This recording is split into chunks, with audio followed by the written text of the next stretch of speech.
નમસ્કાર. આજે આપણે ભારતના ઇતિહાસની એક એવી ક્ષણની વાત કરવાના છીએ જેણે બધું બદલી નાખ્યું. હા, આપણે વાત કરીશું મીઠાના સત્યાગ્રહની, એક એવી ઘટના જેણે ખરેખર બ્રિટિશ સામ્રાજ્યના પાયા હચમચાવી દીધા હતા. તો સવાલ એ છે કે એક મુઠ્ઠી મીઠું આટલું મોટું સામ્રાજ્ય કેવી રીતે હલાવી શકે? વિચારવા જેવી વાત છે નહીં? કેવી રીતે એક સાવ સામાન્ય રોજિંદી વસ્તુ આઝાદીની લડતનું આટલું મોટું પ્રતીક બની ગઈ?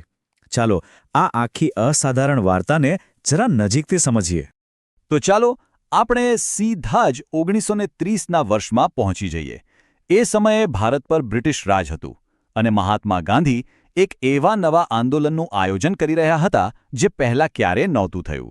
એક એવું આંદોલન જે સંપૂર્ણપણે અહિંસક હોય. આ આંદોલનનો ધ્યેય એકદમ સ્પષ્ટ હતો, પણ સાથે સાથે ક્રાંતિકારી પણ. શસ્ત્રોથી લડાઈ નહોતી કરવાની, લડાઈ હતી શાંતિથી, અન્યાયી કાયદાઓનો સામનો કરીને. અને એ જમાનામાં આ વિચાર પોતે જ કેટલો અદ્ભુત અને શક્તિશાળી હશે એનો જરા વિચાર કરી જુઓ. આખી લડતનો પાયો હતો એક સિદ્ધાંત: સવિનય કાનૂન ભંગ. હવે આનો મતલબ શું? સીધો અને સરળ, કે કાયદાનો અનાદર કરવાનો, એને તોડવાનો, પણ કેવી રીતે? સંપૂર્ણ શાંતિ અને અહિંસાથી. સમજાયું? આ કોઈ હથિયારોનો બળવો નહોતો, આ તો નૈતિક હિંમત અને આત્મબળનું એક જબરદસ્ત પ્રદર્શન હતું. તો આ સિદ્ધાંતને માત્ર કાગળ પર નહોતો રાખવાનો, એને અમલમાં મૂકવાનો હતો. અને એના માટે જે થયું એ ઇતિહાસ બની ગયું. એક ઘટના એટલે દાંડીકૂચ. પણ એને માત્ર એક પદયાત્રા સમજવાની ભૂલ ન કરતા. ના, આ તો આખા દેશને જગાડવા માટેનું એક મોટું આહ્વાન હતું. તો આ ઐતિહાસિક કૂચ કેવી રીતે આગળ વધી? ચાલો એની સમયરેખા પર એક નજર કરીએ. શરૂઆત થઈ 12 માર્ચે સાબરમતી આશ્રમથી.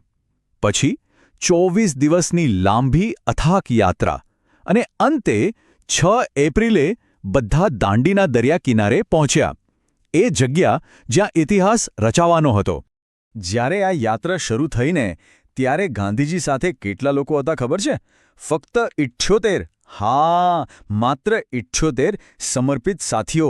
સંખ્યા કદાચ નાની લાગે, પણ એમનો સંકલ્પ તો પહાડ જેવો મજબૂત હતો. અને એ લોકો કેટલું ચાલ્યા? 1-2 દિવસ નહીં, પૂરા 24 દિવસ. તડકો હોય કે રાતનો અંધારું, એમની ચાલ અટકી નહીં, બસ ચાલતા જ રહ્યા. કુલ કેટલું અંતર કાપ્યું હશે? આશરે 440 માઇલ. પગપાળા.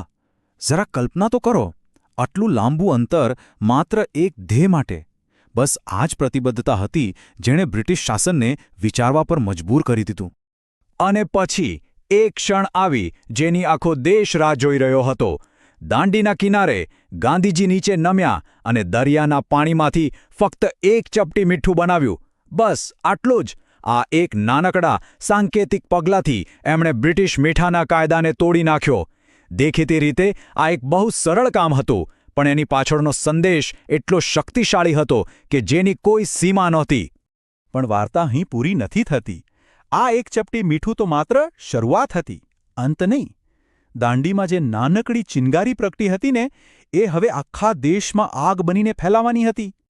કહેવાય છે ને કે આ ઘટના સમગ્ર ભારતમાં આગની જેમ ફેલાઈ ગઈ. અને આ વાત બિલકુલ સાચી હતી. જેવી ગાંધીજીના આ કાર્યની ખબર પડી, બસ આખા દેશમાં લોકો સવિનય કાનૂન ભંગ માટે ઊભા થઈ ગયા. અને લોકોએ પણ અલગ અલગ રીતે પોતાનો વિરોધ નોંધાવ્યો. ગામડે શહેરે મીઠાના કાયદા તોડવામાં આવ્યા. વિદેશી માલનો બહિષ્કાર શરૂ થઈ ગયો. લોકોએ અંગ્રેજોને કર ચૂકવવાની ના પાડી દીધી. અને બધે જ શાંતિપૂર્ણ પ્રદર્શનો થવા લાગ્યા. સારું, તો આટલા મોટા આંદોલન પછી થયું શું? એના પરિણામ શું આવ્યા? અને એનાથી લાંબા ગાળે શું ફરક પડ્યો? ચાલો હવે આ લડતની અસર પર એક નજર નાખીએ.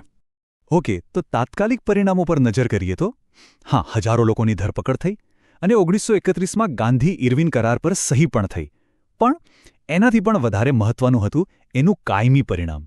આ એક ઘટનાએ આખી દુનિયાનું ધ્યાન ભારત તરફ ખેંચ્યું.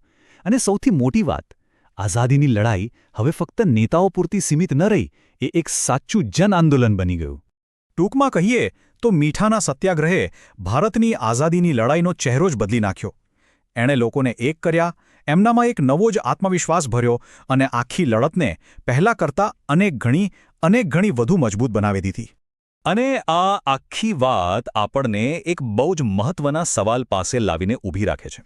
આ ઐતિહાસિક ઘટના એ વાતનો પુરાવો છે કે શાંતિપૂર્ણ વિરોધમાં, અહિંસક પ્રતિકારમાં કેટલી જબરદસ્ત તાકાત હોઈ શકે છે. તો સવાલ એ થાય કે આજના જમાનામાં, આજના વિશ્વમાં અહિંસક પ્રતિકાર કેટલો શક્તિશાળી છે? શું આજે પણ એ એટલો જ પ્રાસંગિક છે? વિચારવા જેવી વાત છે.